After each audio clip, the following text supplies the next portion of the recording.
এখানে নাহিদ হাসানের যমক সন্তান হওয়ার পর থেকে 3 মাস হয়ে গেল। 3 মাসে অনেক কষ্ট হয়েছে ছেলে নিয়ে।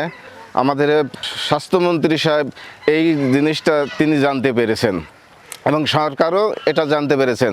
তো স্বাস্থ্যমন্ত্রী এবং আমরা দোয়া করি, স্বাস্থ্যমন্ত্রীর সুস্বাস্থ্য কামনা করি এবং যে এই উদ্যোগটা স্বাস্থ্যমন্ত্রী নিয়েছে এই জন্য আমরা গ্রামবাসী অনেক খুশি এবং ধন্যবাদ জানাই তারেক রহমানকে এবং ধন্যবাদ জানাই স্বাস্থ্যমন্ত্রীকে। আসলে আমরা ধন্যবাদ জানাই তারেক রহমানকে এই জন্যই যে তিনি আমাদের একবারে সীমান্ত এলাকা থেকে এই একটা ঘটনা জানতে পেরে এবং সে যে সাহায্য সহযোগিতার হাত বাড়িয়ে দিয়েছে, এই জন্য আমরা তারেক রহমানকে ধন্যবাদ জানাই এবং স্বাস্থ্যমন্ত্রীকে ধন্যবাদ জানাই। এবং স্বাস্থ্যমন্ত্রী নিজেই ফোন দিয়ে তাদেরকে ঢাকাতে যাওয়ার জন্য আহ্বান করেছেন, এই জন্য আমরা খুশি এবং স্বাস্থ্যমন্ত্রীকে ধন্যবাদ জানাই।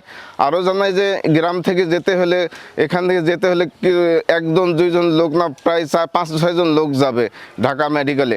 সেখানে তার খরচ, একটা মানুষের জন্য ঢাকাতে থাকা অনেক ব্যয়বহুল খরচ। তাই আমরা স্বাস্থ্যমন্ত্রীকে বলতে চাই যে তাদের সম্পূর্ণ খরচ, যে কটা লোক যাবে তাদের সম্পূর্ণ খরচ যদি সরকার বহন করে তাহলে আমরা আরও খুশি হব।